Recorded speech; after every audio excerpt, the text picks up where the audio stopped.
follow-up video, why daylight savings is not 50-50 and ending the time change would be extremely popular.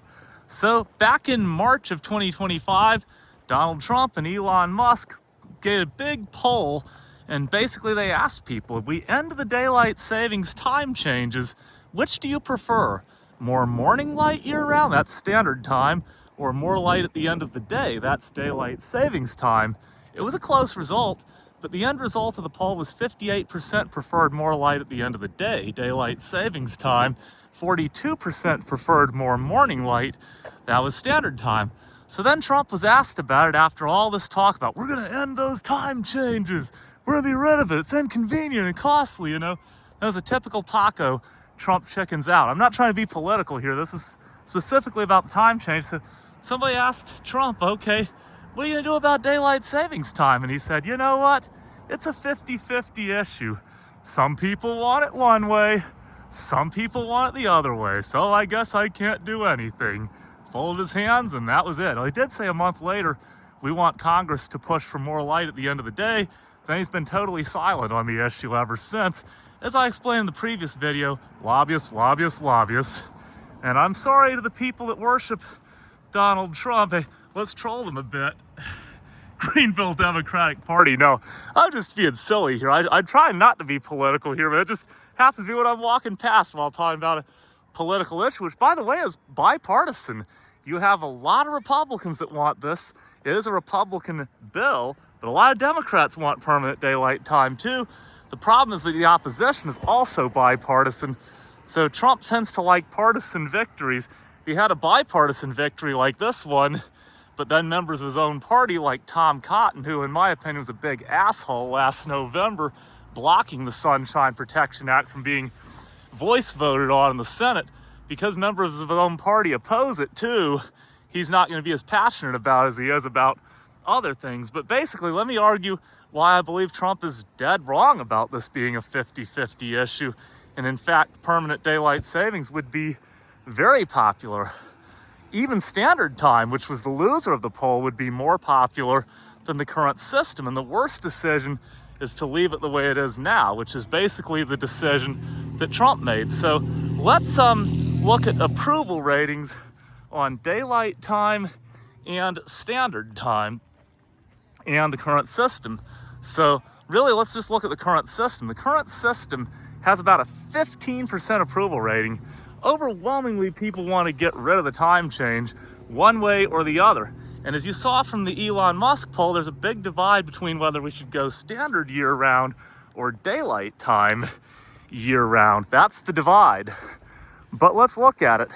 Let's assume this was a presidential election result. I'm sorry I said I wasn't going to get political, but I got to troll Donald Trump some more. So he beat Kamala Harris roughly 50 to 48.5 or something about a 1.5 point win. And then he went on about how it was the biggest landslide in history, and man, he crushed her, he demolished her. You know, typical Donald Trump language. Well, anyway, if a 1.5 win, which is like pretty much 50-50, is a landslide, then what do you call 58 to 42%, 16-point win in favor of daylight savings time? I mean, goodness gracious, even Obama didn't win by that much. He won 53 to 46 in 2008. In fact, the last time a presidential election was as lopsided as a 16-point win for one candidate was 1988 with George H. Bush. And to get one bigger than that, you got to go back to 1984 with Ronald Reagan, when he won 61% of the popular vote in 49 of the 50 states, all but Minnesota and the District of Columbia. Point I make is that it seems close, 58 to 42, especially in a divided country, but that's not very close. If that were a presidential election, that would be a landslide. And I'm going to make a good metaphor for you.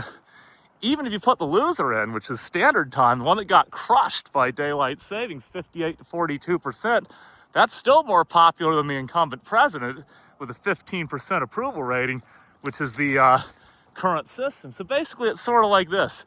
We have a president with a 15% approval rating, aka switch the time back and forth. So we hold an election. The results are pretty lopsidedly in favor of the permanent daylight savings time candidate. He wins with 58% of the vote to the permanent standard time candidate with 42%. And then everybody says, you know what? That was a close election. That was really close. That was 50-50. Let's just leave the incumbent with 15% approval in office.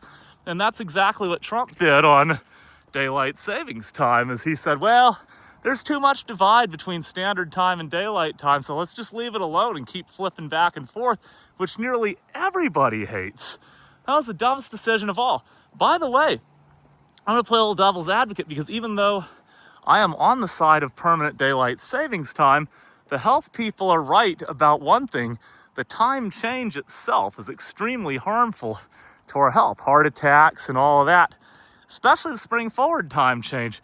And there was actually a study done by Stanford University back in September of 2025, this past September, that actually showed that. And I'll be fair, the article argued what all the health people argue, which is that we would be healthier if we got rid of daylight savings time entirely and left the clocks on standard time. It's one consistent time. It aligns us with our sun clock. That's the way to go. But here's the interesting part. Since standard time goes out of their way to be assholes and block the Sunshine Protection Act and block permanent daylight savings, they encourage people like Tom Cotton to get up there and oppose it. And then they cheer when permanent daylight savings doesn't happen and we're gridlocked in Congress. And I think that's ridiculous, because you know what that same study found? And I know what they want. They want permanent standard time from a health standpoint, but they shouldn't be so strongly and diametrically opposed to permanent daylight time. Because a lot of them argue that, oh, it's even worse than the current system because, oh, daylight savings in the winter would be horrible. But actually the study from Stanford Medicine found that permanent daylight savings time would have 2/3 of the same health benefits as permanent standard time. And so, yeah, if you're looking at it from a health and a circadian standpoint, then yes, standard time is the better way to go. No denying that. But if permanent daylight savings has 2/3 of the same health benefits, why? Because it's a consistent, permanent, year-round time, and it saves us from the time change. We're already on it 8 months of the year. If we don't fall back in November, nobody knows the difference, and then we don't have to spring forward in March either, and we get to keep the extra hour of sunlight in the evening all year round. It's a win-win. And also, sleep and health is not the only issue. Daylight savings is good for business. It's good for people's morale. People feel happier when it's light out longer. So I'm kind of pissed at standard time community, from the Academy of Sleep Medicine to Save Standard Time to all those lobbyists, for opposing permanent daylight savings when it's still the second healthiest. Now, we factor all the other issues in, I think it's the way to go. But even if you want to talk about health, and I'll concede, if you want to talk about health, standard time is better.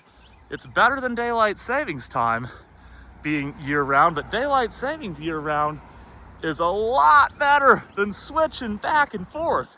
And yet, these standard time lobby people are willing to basically do everything they can to veto permanent daylight savings time because of health, even though permanent daylight savings time would be significantly healthier than the current system. So you gotta laugh at the irony sometimes.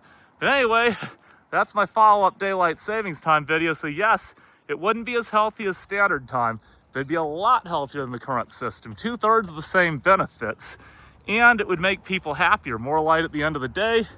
And finally, it's not a 50-50 issue. 58% support it.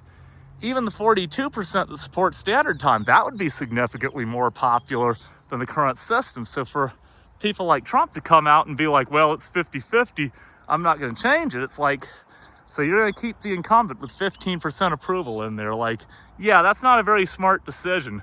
We need to get rid of the time change, and I prefer strongly permanent daylight savings, which is the way Congress has it. That's the side Donald Trump is on. It's one of the only things I agree with him on, and yet he hasn't been able to accomplish it. But anyway, that's my rant about the time change.